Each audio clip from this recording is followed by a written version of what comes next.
Entonces, empezamos, ¿verdad? Y Sí, vamos a ver el día de hoy el dolor pélvico de origen ginecológico.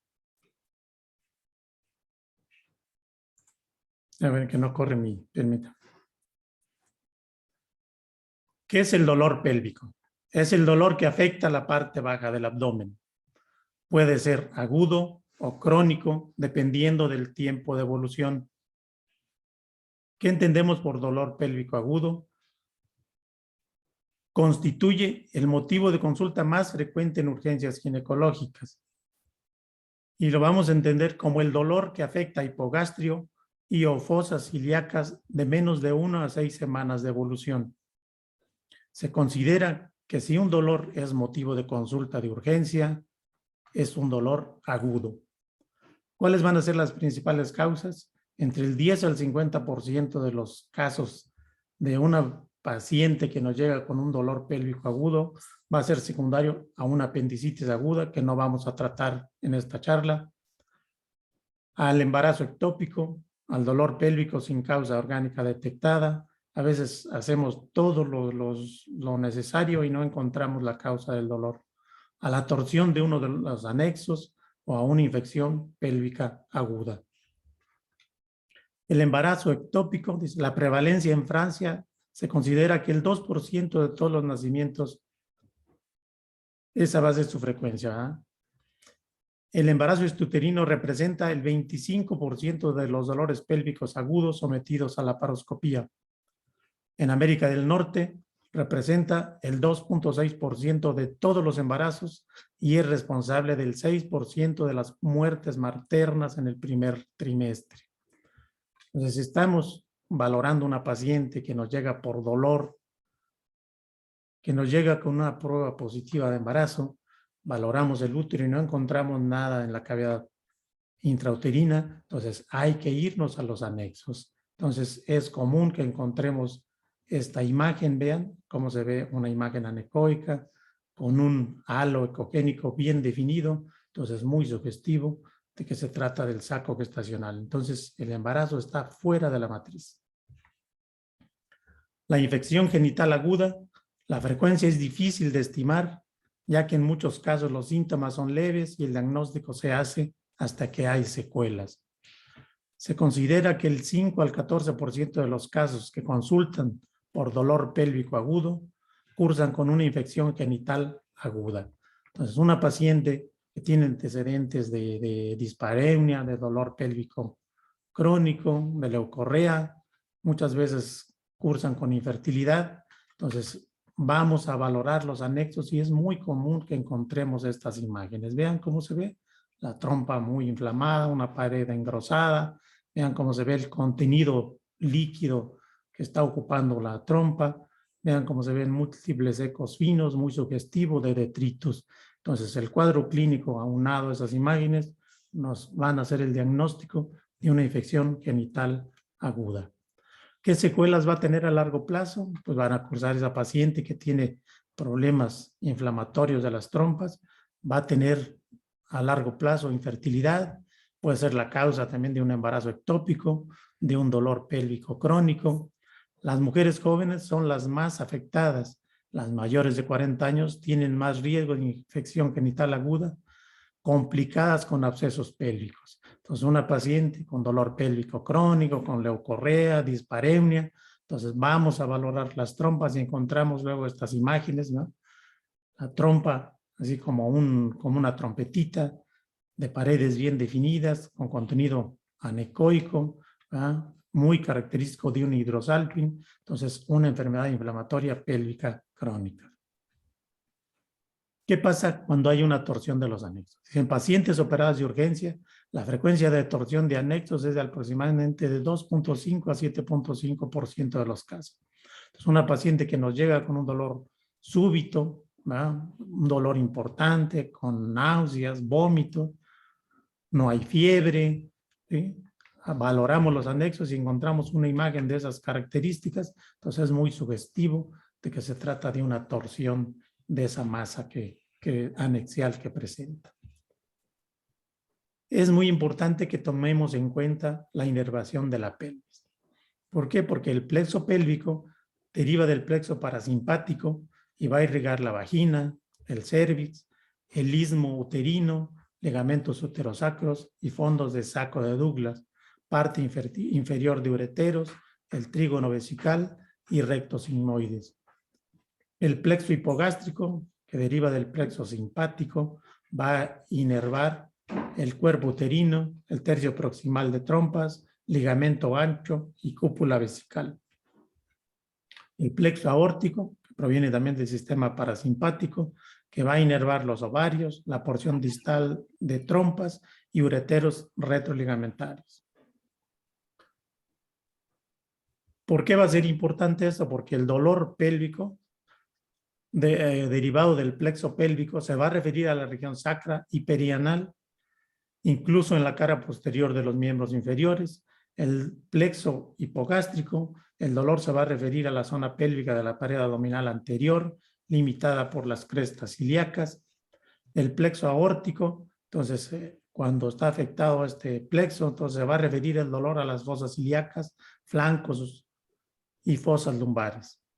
La lateralización también es importante. El 80% de los casos el dolor ovárico o tubárico es unilateral. El dolor uterino generalmente se va a referir a la parte central del hipogastrio.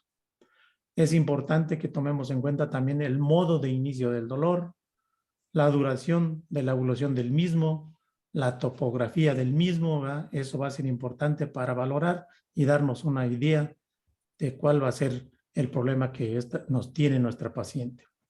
¿Qué signos asociados van a tener? Bueno, puede haber metrorragias, puede haber náuseas y vómitos, puede haber fiebre, leucorrea, síntomas urinarios como disuria, polaquiuria. Entonces, una paciente que nos llega con esta sintomatología, vamos a valorar los anexos y es común que encontremos estas imágenes, vean cómo se ven, es como choricitos, paredes gruesas, llenas de contenido anecoico, entonces muy sugestivo de una salpingitis crónica.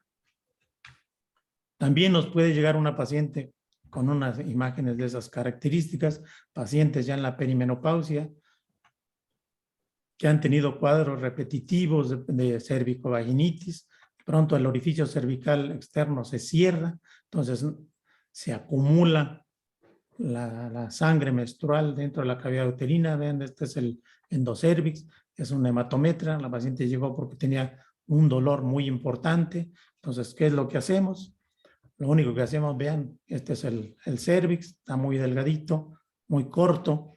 Entonces, introducimos un separador delgadito, de manera que podamos abrir el canal endocervical y vean, después de la introducción de un Hegar delgadito, muy pequeñito, ¿sí? Se vacía la cavidad y automáticamente a esa paciente se le quita el dolor. Entonces es muy importante que hagamos una buena valoración y esta paciente rápidamente se fue sin problemas.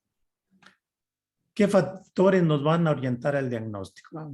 En el embarazo extrauterino, bueno, pues el antecedente de un embarazo ectópico, antecedentes de cirugía o esterilización tubaria, el uso de dispositivo, pacientes fumadoras, edad mayor de 40 años, una paciente con infertilidad conocida, con una infección genital aguda, la multiplicidad de parejas sexuales, todo esto nos va a orientar hacia el diagnóstico. Si estamos sospechando que esta paciente puede cursar con un embarazo ectópico, entonces hay que valorar bien. Si en el útero encontramos que la cavidad endometrial o la cavidad uterina está vacía, hay que irnos a los anexos. Vean cómo se ve esa imagen. Una imagen, un saquito gestacional anecoico rodeado de su halo ecogénico muy bien definido y dentro del mismo una imagen ecogénica que puede corresponder al embrión. En la exploración física, entonces es muy importante buscar signos de irritación peritoneal, como es el rebote. Hay que ver si esa paciente tiene sangradito. Que si es un embarazo ectópico, pues es muy común que la paciente va a tener sangradito escaso, al igual que en la enfermedad inflamatoria pélvica. Sin embargo, en un embarazo ectópico no va a haber leucorrea. En una enfermedad inflamatoria pélvica sí. Al tacto vaginal puede haber dolor uni o bilateral, dependiendo si es en uno de los lados el afectado. puede haber fiebre, entonces la presencia de fiebre nos puede orientar más a que se puede tratar de una infección genital aguda. Ven esa imagen, ¿verdad? Entonces, nos llegó una paciente con dolor, con febrícula o fiebre. Esa paciente tiene una leucorrea fétida. Hacemos la exploración y encontramos una imagen de estas características. Vean la trompa totalmente dilatada, con una pared muy engrosada, y vean el contenido líquido con múltiples ecos finos en su interior, muy sugestivo de una salpingitis. Como estudios complementarios, lo que nos tiene aquí la ecografía, ¿verdad? La presencia de un derrame que rebase el fondo uterino y se encuentre alrededor de los ovarios predice un hemoperitoneo mayor de 300 mililitros en un embarazo extrauterino. Entonces, si vemos esta imagen, vean cómo se ve, es un corte longitudinal de útero, vemos un útero vacío, vean cómo se ve la cavidad endometrial, no hay saco gestacional, y vemos alrededor del útero, vean cómo rebasa con mucho el fondo uterino, esa imagen anecoica sugestiva de un hemoperitoneo. El Doppler nos va a ayudar mucho en el diagnóstico también. El índice de pulsatilidad es más bajo en las pacientes con absceso tubovárico que en las pacientes normales. En el embarazo extrauterino hay flujo trofoblástico. En la torsión de los anexos, el Doppler puede o no estar alterado. Pero si encontramos una paciente que tiene dolor pélvico, puede ser agudo, puede ser crónico, pero si tiene leucorrea fétida, si tiene fiebre, valoramos los anexos y encontramos una imagen de esas características. Vean cómo se ve la trompa muy dilatada, llena de líquidos, ese líquido con ecos finos en su interior. Ponemos nuestra ventana de color y vean cómo se ve múltiples vasos, muy vascularizado y con unos índices de resistencia muy bajos. Entonces, eso nos hace el diagnóstico de una salpingitis aguda. Entonces, vean cómo nos es de muchísima utilidad el Doppler en este paciente. Vean esas imágenes, la trompa totalmente dilatada, así como un choricito, una pared engrosada. Vean cómo se ven esos vasos sanguíneos ahí. Vean un índice de resistencia así por debajo de 0,50. Entonces, en muy pocas ocasiones podemos encontrar un trazo de esas características, ¿no? Vean cómo se ve la trompa dilatada y vean cómo está llena ese contenido líquido lleno de ecos finos en su interior, muy sugestivo de detritos. Sobre todo esto aunado al cuadro clínico, una paciente con leucorrea, con dolor, con fiebre, ¿sí? Y vean esta imagen, a la aplicación del Doppler, encontramos múltiples vasos ahí alrededor de esa lesión, entonces muy sugestiva de un problema inflamatorio agudo. ¿Qué estudios de laboratorio vamos a hacer? Bueno, si estamos sospechando que se trata de un embarazo ectópico, entonces una cuantificación de gonadotropina coriónica. La gonadotropina coriónica la vamos a encontrar positiva en todos los casos de un embarazo extrauterino. Hacemos una cuantificación, con un umbral entre 1000 y 1500 unidades por mililitro, debemos ver ya el saco gestacional intrauterino por vía endovaginal. En más del 50% de los casos de embarazo extrauterino, la cuantificación está por debajo de estas cifras. Entonces, si tenemos cifras por arriba de 1000, 1500 y no encontramos nada en la cavidad endometrial, hay que irnos a los anexos y es muy común que encontremos el embarazo en uno de los anexos. La ausencia de un saco gestacional intrauterino con una concentración de 3500 unidades por mililitro, eso nos descarta el embarazo intrauterino. Entonces, ¿qué quiere decir? Que si tenemos esas concentraciones y no hay saco gestacional intrauterino, entonces hay que buscar en los anexos y ahí lo vamos a encontrar. La cuantificación la podemos repetir si tenemos una paciente que esté estable, no se ha roto el embarazo, entonces podemos valorarla a las 48 horas, repetimos la cuantificación de gonadotropinas. En un embarazo intrauterino, normalmente esa cuantificación, la gonadotropina, se duplica a las 48 horas. Un aumento menor del 66% va en favor de un embarazo extrauterino. Entonces vemos la cavidad endometrial vacía y en uno de los anexos se ve el saco gestacional ahí muy sugestivo del embarazo ectópico.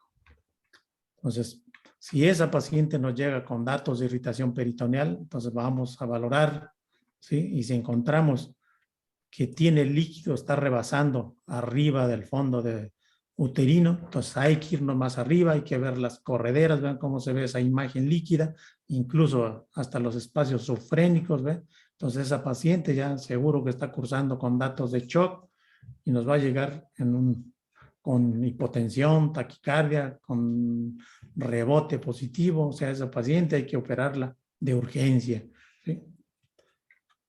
Muchas veces podemos hasta valorar ahí dentro de entre los coágulos, un embrioncito por ahí, vean, y muchas veces alcanzamos a detectar todavía actividad cardíaca ahí dentro de esa cavidad abdominal, ¿sí? Muy sugestivo de que ese embarazo anda ahí, ¿vean?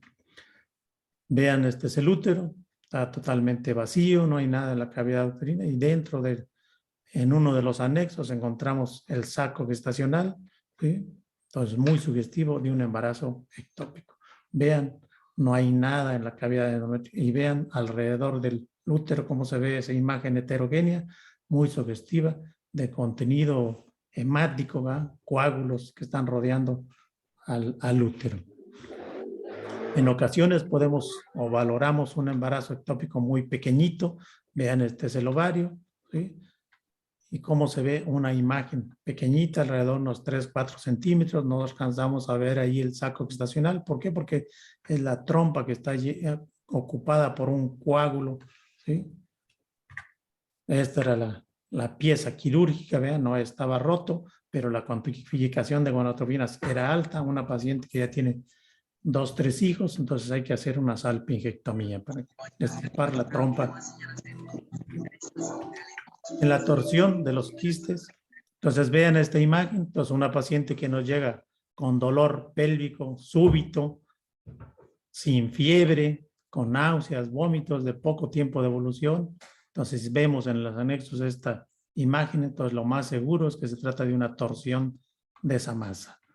A veces vemos estas imágenes así totalmente heterogéneas, a veces es muy común que tengan por ahí una parte muy ecogénica que proyecta sombra, entonces muy característicos de un quiste dermoide. En esas masas ponemos el Doppler y no tienen vascularidad.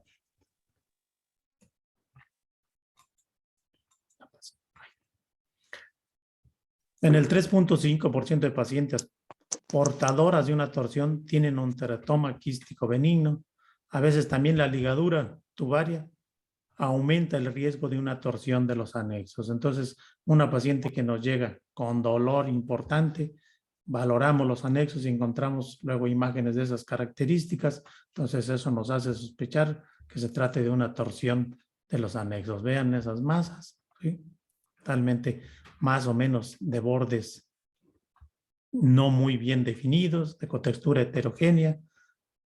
Ponemos nuestra ventana de color y no hay vascularidad interna. Entonces es muy sugestivo que se trata de un teratoma o un quiste dermoide benigno. Esta era la pieza quirúrgica, aquí tiene mucha luz, por eso se ve ese color, pero vean esto, ¿sí? Entonces, ¿qué hacemos cuando encontramos esto? Ahorita las nuevas tendencias es destorcerlo, ¿verdad? Y muchas veces, en la mayoría de las veces, se recupera ese ovario, ¿sí?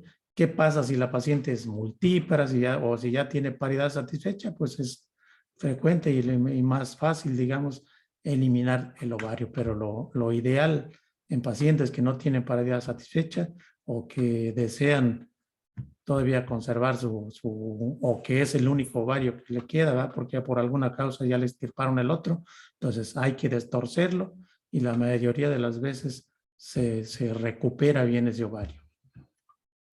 Podemos solicitar también una determinación de progesterona, ¿no? La progesterona sabemos que en un embarazo normal encontramos concentraciones por arriba de 25 picogramos por mililitro, concentraciones abajo de esas cifras, pues nos hacen sospechar o que esa gestación no está evolucionando adecuadamente o es un embarazo ectópico. Una BH completa, pues todo en pacientes si estamos sospechando que hay un hemoperitoneo, pues para ver cuánto tiene de hemoglobina, hay que ver cómo están los leucocitos, se puede solicitar una proteína C reactiva, si esta la vamos a encontrar elevada, generalmente problemas inflamatorios, una infección pélvica aguda, Podemos también solicitar un examen general de orina para descartar un problema urinario, hacer un exudado vaginal para ver qué tipo de gérmenes andan por ahí. Si hay la posibilidad, pues hacer un estudio histológico o incluso muchas veces hacemos una laparoscopía. Esa nos va a hacer como diagnóstico y al mismo tiempo se puede hacer el tratamiento ahí. Entonces la laparoscopía nos va a servir como diagnóstico y tratamiento ahí a la vez. ¿Sí? Entonces, ¿qué va a ser o qué entendemos por dolor pélvico crónico? El dolor que afecta a hipogastrio y fosas ilíacas. Con una duración de 3 a 6 meses, puede ser cíclico cuando se presenta de manera concomitante con un acontecimiento cíclico menstrual, como regla o la ovulación.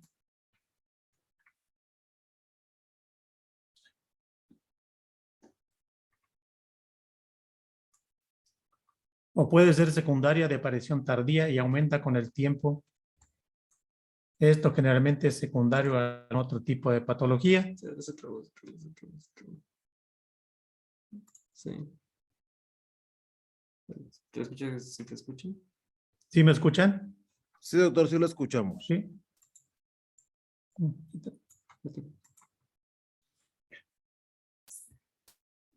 ¿Cuál va a ser el dolor premenstrual? Aparece en la segunda fase del ciclo, precede a la menstruación y cede con la aparición de la misma.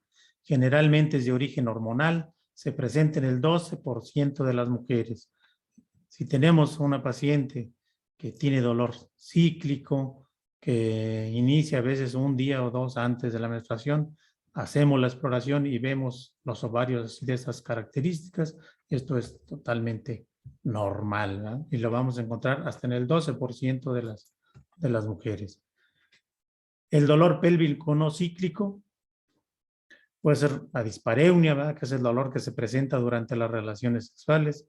Puede ser superficial, se siente en el vestíbulo y en la entrada de la vagina. Indica un trastorno vulvovaginal.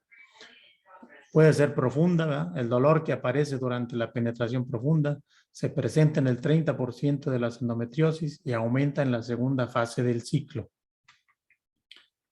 Con una prevalencia del 5.7 al 26% de las pacientes, hay que hacer una buena historia clínica para llegar al diagnóstico. Hay que tratar de medir la intensidad del dolor, puede ser con escalas numéricas o hay que ver cuál va a ser la intensidad del dolor y tener en cuenta que el umbral al dolor es muy diferente en cada paciente, ¿verdad? Hay pacientes que con dolores o sea, que el dolor es muy aparatoso y hay otras que, pues que no, ¿verdad? Hay muchas pacientes que necesitan tomar mucho analgésicos y otras que con un tecito se la pasan. O sea, cada paciente es diferente. Hay que ver si no interfiere en la calidad de vida, en sus labores cotidianas. Hay que hacer una buena exploración física y la ecografía que nos va a ser de muchísima utilidad para el diagnóstico del dolor pélvico. En algunos casos podemos Perdón, llegar. doctor. Sí. Brenda Montúfar, apagar micrófono. Brenda Tranquilo, es que Montúfar, mientras apagar pues, micrófono. Brenda Montúfar, apagar micrófono. hay una reunión. Brenda Montúfar, gracias. Listo, doctor, mil disculpas. Entonces la ecografía nos va a ser de muchísima utilidad para llegar al diagnóstico, pero muchas veces si no logramos llegar a ese diagnóstico, puede ser necesario realizar una resonancia o incluso a esa paciente someterla a una laparoscopía. Pero una paciente que está cursando con dolor pélvico crónico, con dispareunia, y si en muchos de esos casos esta paciente cursa con infertilidad, valoramos los anexos y encontramos estas imágenes. Vean cómo se ve una imagen líquida de paredes gruesas, bien definidas, que no tiene vascularidad interna. Vean cómo me está reforzando el sonido. Eso es lo que nos indica que es una imagen líquida o que es una lesión líquida. Y vean el contenido de ese líquido con múltiples ecos finos muy sugestivos de un quiste endometriósico. La adenomiosis es la presencia de estroma y glándulas endometriales en el miometrio. Muchas pacientes con endometriosis profunda presentan adenomiosis. se encuentra adenomiosis en el 20% de pacientes sometidas a histerectomía por endometriosis. Es más frecuente en la perimenopausia, el 50% presentan menorragia, el 30% un dolor pélvico crónico y muchas veces van a cursar con una dispareunia profunda. Es dependiente de los estrógenos, más frecuente en multíparas, con antecedentes de cirugías uterinas. El 80% de los casos está asociada a miomatosis uterina. Entonces, una paciente que es perimenopáusica, con dismenorrea importante, con problemas menstruales, con dispareunia profunda, nos hace sospechar que puede tratarse de una adenomiosis, sobre todo si ese paciente también tiene antecedentes de cirugías de cesáreas, de legrados, una multípara, ¿va? Hacemos la exploración y vemos, vean, este es un corte longitudinal de útero, vemos muy bien los bordes, pero vean esas paredes cómo están totalmente heterogéneas, muy sugestivas de que puede cursar con un problema de adenomiosis, sobre todo aunadas esas imágenes al cuadro clínico. Puede ser focal, ¿verdad? Un tumor circunscrito formado por endometrio y músculo liso, o puede ser difusa, donde la presencia de las glándulas y estroma endometrial lo vamos a encontrar distribuido de manera difusa en todo el miometrio. A la exploración vamos a encontrar un útero aumentado de volumen y doloroso durante la menstruación. Al ultrasonido va a haber zonas hiper, hipo o incluso anecoicas dentro del miometrio que nos pueden hacer diagnóstico de una adenomiosis. Vean cómo se ve, es un corte transversal del útero. Vean cómo se ve la pared anterior muy delgadita y vean la posterior. Entonces la asimetría de las paredes y la heterogeneidad de ese miometrio, entonces nos hace sospechar de que se trata de una adenomiosis. Vean estas imágenes, ¿verdad?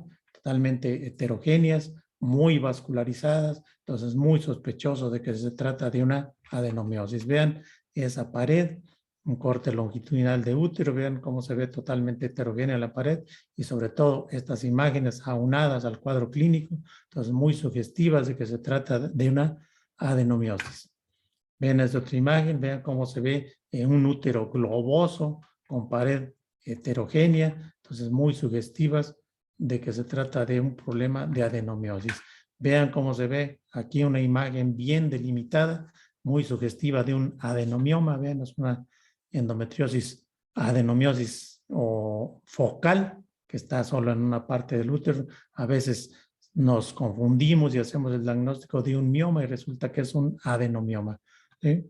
Vean esa otra imagen, cómo se ve esa pared totalmente heterogénea. Vean unas zonas de mayor heterogenicidad, pero vean múltiples imágenes hipoicoicas ahí dentro del parénquima miometrial y sobre todo aunado al cuadro clínico. Vean cómo se ven esas paredes totalmente asimétricas, muy heterogéneas, la pared anterior más globosa que la posterior. Vean esta imagen, cómo se ve la asimetría, vean la pared posterior muy delgadita y la pared anterior muy ensanchada, un útero globoso de pared heterogénea, entonces muy sugestivo de que se trata de una adenomiosis. El dolor pélvico también puede deberse a adherencias pélvicas, pueden ser secundarias a cirugías previas, a menudo se asocian a endometriosis, infección pélvica aguda. Las cirugías con liberación de las adherencias pueden aliviar mucho el dolor de esas pacientes. Entonces, una paciente que tiene antecedentes de dolor pélvico crónico, hacemos la valoración de los anexos y muy frecuente que encontremos estas imágenes. Vean cómo se ve la trompa totalmente hidratada, llena de líquido, una pared engrosada y muy bien delimitada. Entonces, muy sugestivo de una hidrosalpia, de una enfermedad inflamatoria pélvica crónica. En ocasiones encontramos estas imágenes, ven bien como choricitos, las trompas bien dilatadas, llenas de líquido. ¿Sí? Vean estas imágenes, unas paredes bien engrosadas, la trompa llena de líquido, entonces muy sugestiva de una salpingitis crónica. La enfermedad inflamatoria pélvica crónica es la infección de los órganos sexuales femeninos.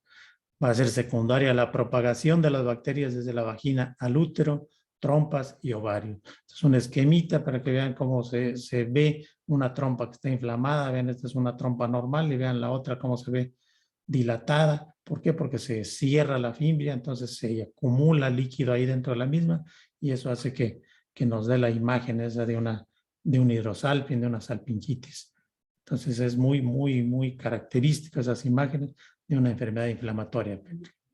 ¿Cuáles van a ser los síntomas? Va a haber dolor en la parte baja del vientre, una leucorrea fétida, va a haber dispareunia, un sangrado uterino anormal, puede haber escalofríos, puede haber fiebre, puede haber incluso síntomas de vías urinarias bajas. Hacemos una exploración si esa paciente nos llega con un cuadro clínico de esas características y es muy común que encontremos una trompa dilatada, de pared engrosada, bien delimitada y llena de líquido. Vean cómo se ve ese contenido líquido lleno de ecos ahí, muy sugestivo de detritos.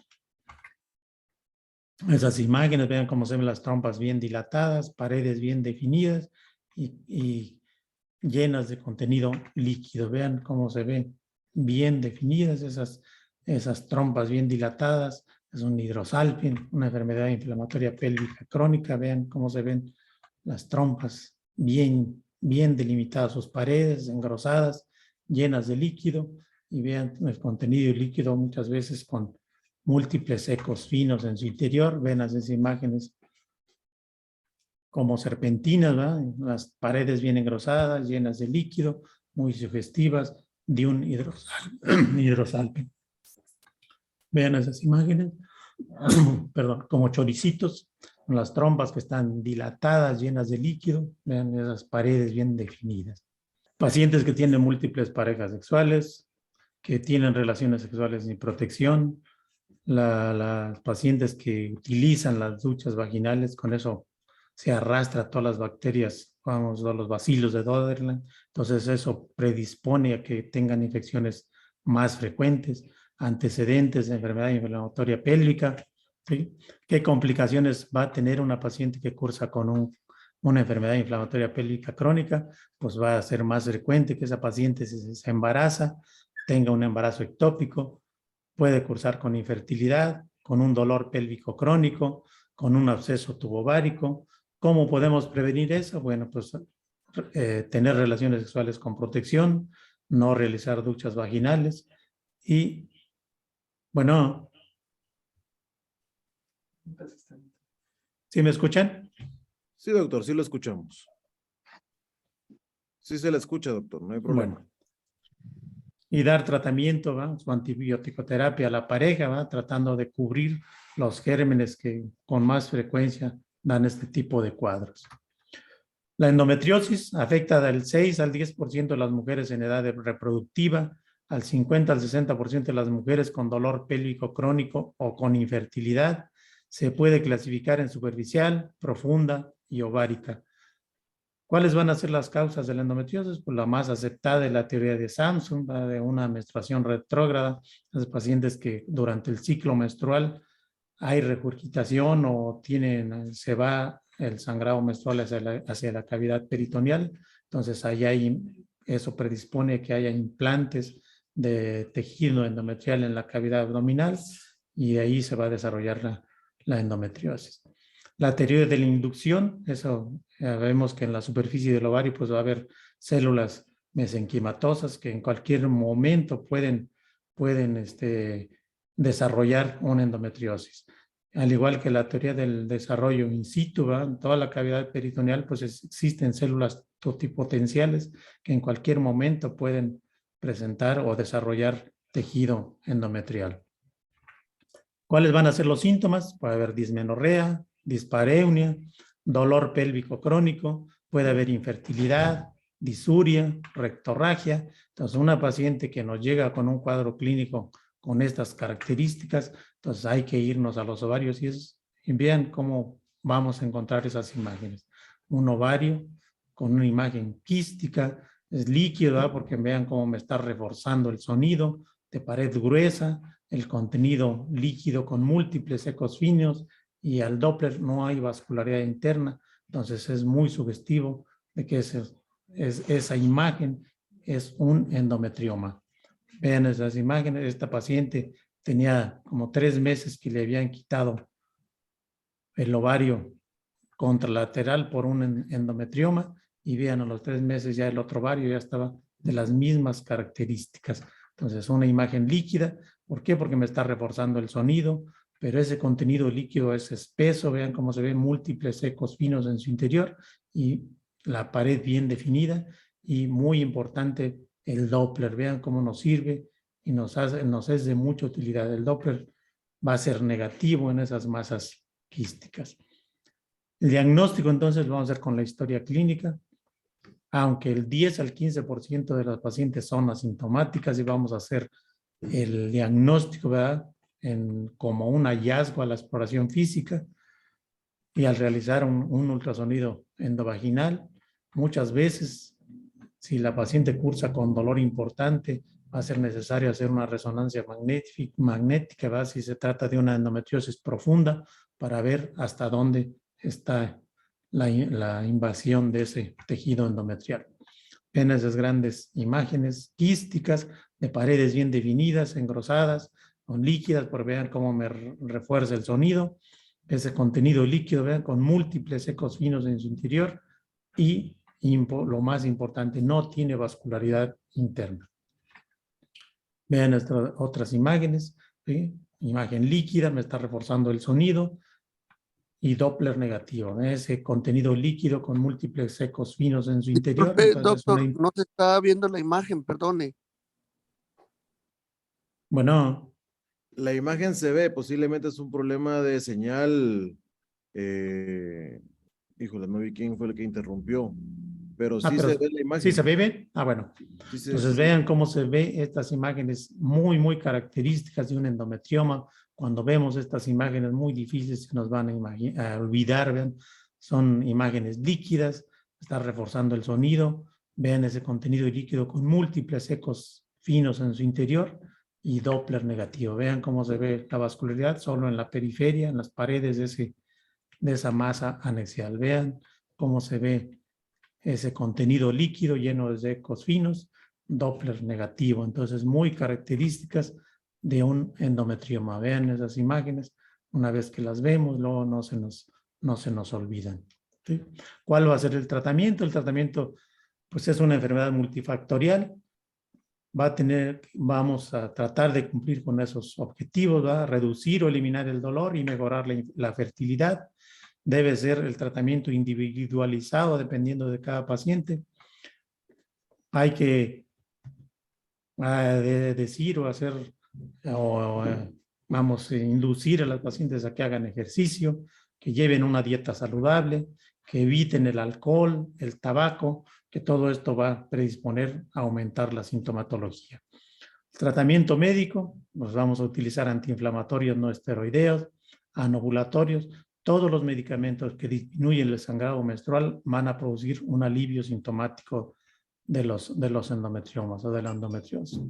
El DIU con levonorgestrel, sabemos que el tejido endometrial ectópico pues va a depender de los estrógenos. Entonces, si a una paciente le damos progestágenos o le damos colocamos un DIU con levonorgestrel o el implante que es solo progestágeno, entonces con eso va a aliviar mucho la sintomatología y muchas veces disminuye de tamaño el endometrioma. Tratamiento quirúrgico, pues muchas veces hay que hacer una oforectomía, una anexectomía, hay que liberar esas adherencias porque puede ser la causa de una infertilidad o en algunos casos se puede llegar a una histerectomía si la paciente ya tiene paridad satisfecha, ya no es necesario que siga con los anexos, entonces se puede, o con su útero, entonces se puede hacer una histerectomía. Podemos encontrar pacientes también con un dolor pélvico crónico que van a cursar con un síndrome de congestión pélvica. ¿Qué va a hacer eso? Pues es una insuficiencia valvular de las venas uterováricas, puede haber dolor pélvico crónico, pesadez perineal, urgencia miccional, un dolor poscoital, puede estar asociada a varices perineales, vulvares y de miembros inferiores. Epidemiología, ¿verdad? Afecta a mujeres en la edad reproductiva, generalmente multíparas, en mujeres entre los 18 y 50 años se ha reportado una prevalencia de hasta el 16%, vean la importancia que tiene. Se considera que el 30 al 40% de las mujeres con dolor pélvico crónico tienen un síndrome de congestión pélvica. Hay que tener en cuenta el drenaje venoso de los ovarios, ¿verdad? La ovárica derecha va a drenar directamente a la cava inferior y la vena ovárica izquierda va a drenar a la vena renal izquierda. Podemos utilizar el Doppler, nos va a ser de muchísima utilidad, ¿verdad? En el síndrome de congestión pélvica primaria, vean, vamos a encontrar dilatación de las venas del plexo uterovárico. Las venas van a estar mayores de 5 a 7 milímetros, habitualmente bilaterales. El flujo venoso va a estar lento o ectásico en reposo. Va a haber un reflujo venoso positivo con la maniobra de Valsalva. El Doppler transabdominal, pues vamos a encontrar igual, ¿verdad? Una dilatación de la vena ovárica, habitualmente bilateral. Va a haber un reflujo venoso con la maniobra de Valsalva. La morfología y el flujo normal en las venas ilíacas, cava inferior y renal izquierda.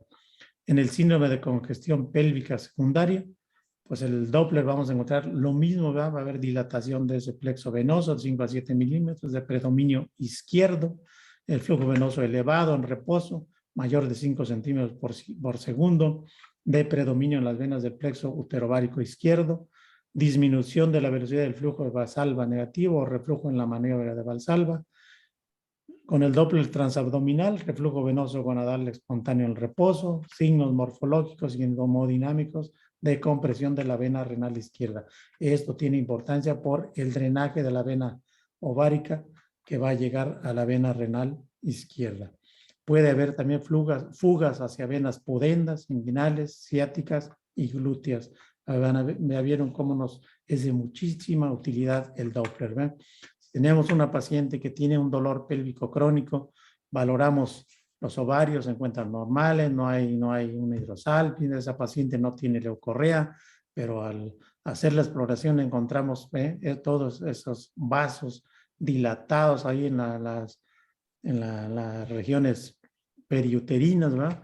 Vean cómo se ven todas esas venas dilatadas, generalmente mayores de 5 milímetros, entonces eso nos hace el diagnóstico de un síndrome de congestión pélvica, siempre descartando otro tipo de patologías, ¿verdad?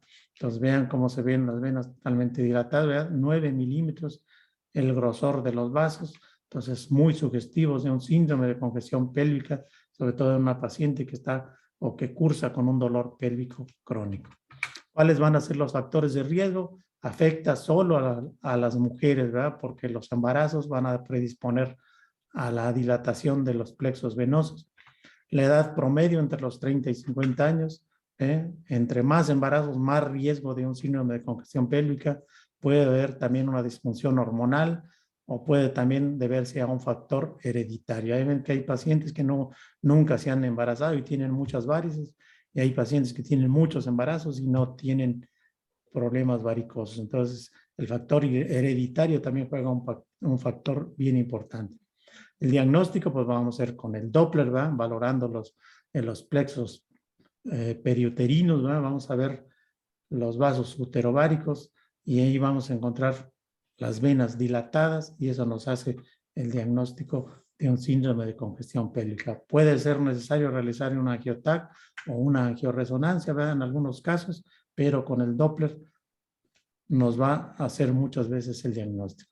¿Cuál va a ser el tratamiento? Pues una embolización. Hay que ver cuáles son los vasos que están obstruidos y ahí se va a hacer esa embolización que consiste en obstruir, a embolizar de manera controlada y deliberada la vena varicosa y con eso van a aliviarse los síntomas. Eso se va a realizar en una sala de hemodinamia. Va a ser de corta estancia la intervención. Al día siguiente la paciente ya puede hacer su vida normal y van a mejorar considerablemente los síntomas en la mayoría de los pacientes. Podemos encontrar también pacientes con el síndrome de Master y Allen, que se describe como una disinserción uterina secundaria a un traumatismo obstétrico que genera un déficit de los ligamentos de fijación del útero. ¿Cuáles van a ser estos? Los ligamentos uterosacros y los ligamentos anchos. Entonces, generalmente vamos a tener el antecedente de un parto traumático. Encontramos un útero generalmente en retroversión, que está a veces hasta medio fijo ahí, pero va a ser la causa del dolor. ¿Cuáles van a ser las causas? Van a ser laceraciones del ligamento ancho, lo que provoca un aumento de la movilidad del cervix, secundario generalmente a un parto instrumentado, traumático. ¿Cuáles van a ser los síntomas? Van a ser pacientes que van a tener un dolor pélvico crónico, puede haber dispareunia, puede haber trastornos menstruales, un dolor lumbar, puede haber fatiga, ¿sí? El diagnóstico va a ser muy difícil, ¿va? Hay que hacer una buena historia clínica y una vez que descartamos toda la otra patología y solo esa paciente que tiene el antecedente de un parto traumático, pues nos puede hacer sospechar de que se trate de un síndrome de Master-Allen. El tratamiento generalmente es quirúrgico, con una reparación del defecto, si es que lo hay que hacer una fijación uterina, puede ser necesario muchas veces llegar hasta una histerectomía, dependiendo de los hallazgos que vamos a encontrar en la cirugía.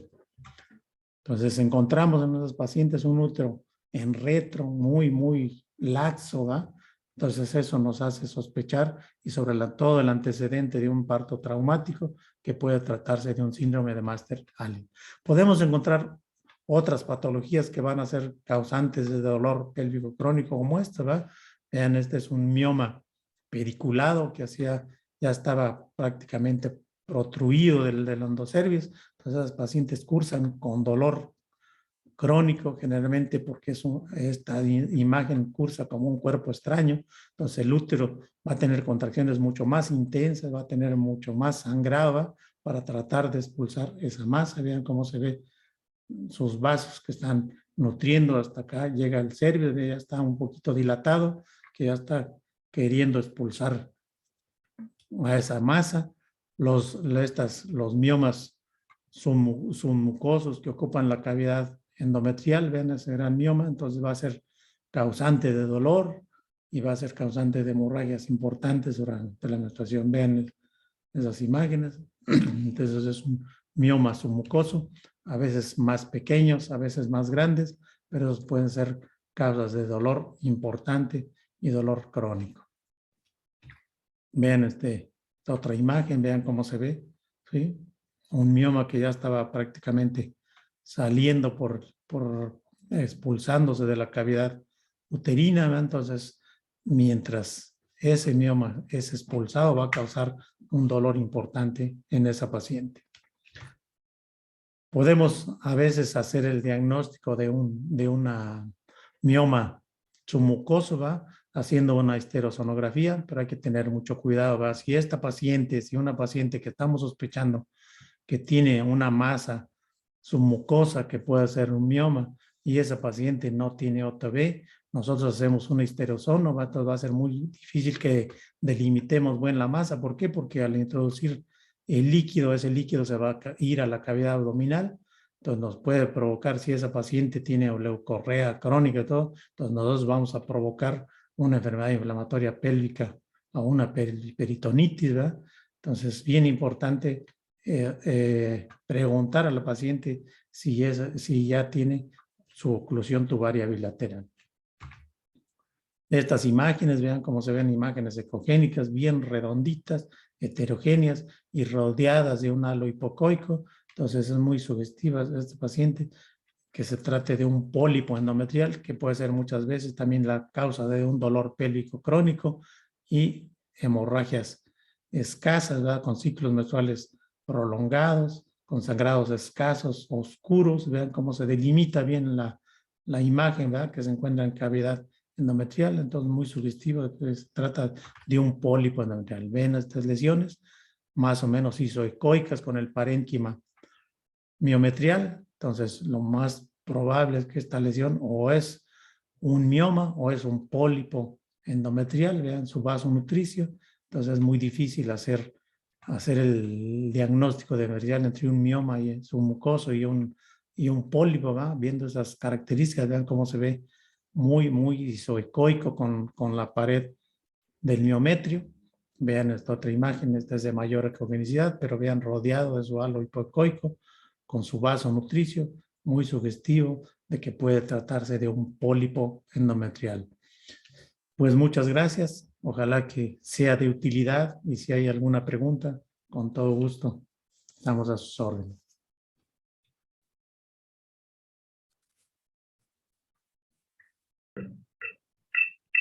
Muchísimas gracias, doctor Ulloa, es tan fantástica, tan didáctica y tan ilustrativa conferencia, presentación. Muchísimas gracias. En efecto, tengo aquí un par de comentarios. Perfecto.